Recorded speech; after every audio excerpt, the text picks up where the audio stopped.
Hi, I'm Damaris Rogers here with HoldMyComics. I'm sitting down today with the CEO and founder, the creator of VERO True Social, Mr. Ayman Hariri. Nice to meet you. Great to meet you, man. Appreciate you. I'd like to also talk to you today about the Impossible Collection. This is C2E2, and our geek culture, our segment, we do appreciate the fact that that does exist for posterity purposes. Can you talk a little bit about your experiences creating it? I mean, frankly, I never intended to build a collection. I really wanted to just have a piece of history. I loved these characters ever since I was a kid, and really, you know, I admire the fact that something was created that stood the test of time. I mean, you look at some of these characters and you look at some of the origin books and their costumes or their origin stories, they change a little bit or they adapt them a little bit to our times, but in reality, they've really stood the test of time incredibly well.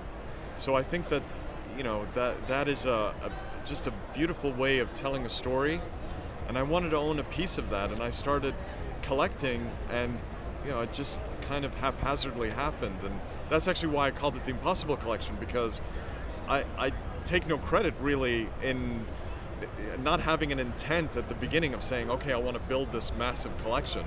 It wasn't at all the intention. It was really built off of, you know, just a passion for these books and these characters. Right. I'd like to ask you, do you have a most prized possession? Not in terms of expense, but maybe something that means something to you. Yeah, I mean, a lot of these books mean a lot to me, and in particular, one that stands out is Detective 31. Mm-hmm. I love the cover. Yes. And so, yeah, I would say that that's probably my favorite book out I've of got all a of friend them. who wishes he could do this interview right now, and when he hears you say that, he's going to go through the roof. Awesome. Okay. Do you have a diamond in the rough that's still out there? Something that maybe it wasn't the right time to get it, or?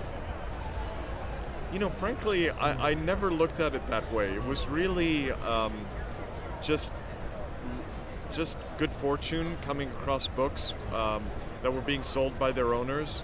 Okay. Just really, you know, I look at it, you know, purely as that. So Maybe I haven't. as a I dollar don't, bin fine. Yeah, I Okay. really don't think of it as wanting to have something and having to go after it. I never really did that. Surprisingly, it just kind of happened. Okay. All right. Another question that I do have is, what acquisition gave you the feeling that I think I have a collection that I'd like to share at this point? Just kind of looking back and seeing just how big the collection got. Certainly when I came across the first Action 1 that I purchased, Okay. was really, I mean, that was a moment. I have to say, I can imagine. that was one moment right there. And to be fortunate enough to have been able to purchase two was really incredible. And it was just really, it's been driven by my love for these characters and love for the genres and just what these characters stand for. Okay. My question was going to be, is there something that out there that you still want? But you gave me a hint before the interview that you guys have started on another collection, another Impossible Collection. Can we get any hints about what direction you're going with that? So it's not another Impossible Collection, but so we did an event around the time of the premiere of Batman vs. Superman. Okay. And I wanted to support the movie, and so showcased the DC side of the collection. Yes. But I never really revealed the Marvel side of the collection yet. So that's going to happen. We're putting plans together to do a bit of a tour. It's quite a challenge with so many books. Right. You know, we showed 1,000 books on the DC side, which is, yeah, it's a difficult thing to actually do an event. And to drag all that around and exactly. bring that there and present it in a way that'll, well, not just wow, because that's already taken care of, but give everyone the chance to walk through and maybe interact with that kind of stuff. That's fantastic. And I guess the transition, not smoothly, but we are here at C2E2, and you've brought VERO.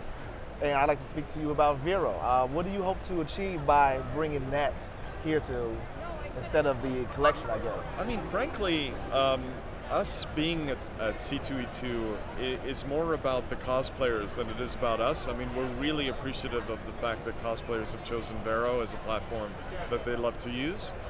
And you know, if you look at our booth and you see we have a photo booth over there without our logo, without anything, just for people to take amazing pictures of themselves. It's well lit, and it makes their costumes pop and look fantastic, and they can have a great photo of themselves that they can use anywhere. And it's really about giving a lot back to the community that we care so much about, and have shown that they care about us. Yes, and I'm sure they greatly appreciate having an opportunity to add a little professional touch. Absolutely. That they might not otherwise get from, I guess, guys like me running up to them with my cell phone. Well, photographs is, you know, it's all about lighting, and so, you know, it's good to have a professionally lit booth. Okay, we're also doing a cosplay contest. All right. Where we're announcing the winners later on today. All right. The prizes are to take a photograph by Clay Enos, who is the man behind the posters of, you know, the great posters such as Wonder Woman. Yes, I saw the Wonder Woman. Superman, you posted it yesterday. Yes. And so, well, no, the actual official movie posters. Oh, wow. So all the imagery coming out of Batman vs. Superman, 300, Wonder Woman are all by him. So you get a professional photo session with him, okay. A trip to Universal Studios, and also being featured in the C4 magazine as well. So it's quite a package. That is. That's a tremendous package. I should probably go home and borrow one of my buddy's costumes already made and see what I can do about that. Fantastic, fantastic. Any plans for, I guess, a release date as far as the subscription side of VERO? We don't have a date yet. We're looking to do that sometime this year. So, you know, whoever signs up today gets it free for life. Right. And but, you know, the subscription is going to be a small subscription amount as well. Right. So it's important to us that we, you know, it's about, we're trying to build this off of generosity. This isn't building it off of greed. No, I understand. You know, two very different words that start with the letter G, but you know, we're doing everything to build this platform off of goodwill. Yes. And being honest with our users, treating them with respect, making sure that they understand they're our customers, whether they're paying or not. I'm looking forward to getting back to that kind of social media sharing. Awesome. I know what I surrender when I do get online, and because I don't do anything wrong, I kind of just allow that information to blow in the wind. But I do appreciate that you've given us an alternative to that, and I hope to be able to use that and awesome, man. Make the most out of it and share it with my friends and my family as well. That's great. All right. Well, I think that'll pretty much wrap it up for our questions. I don't want to take too much more of your time. I'm very interested to see what they have planned for the rest of the day, VERO, as well as the cosplayers. Awesome. Thank you very much for speaking with me, Great Mr. to meet you, Hariri. man. Thank you very much. Great to meet you. Nice to meet you.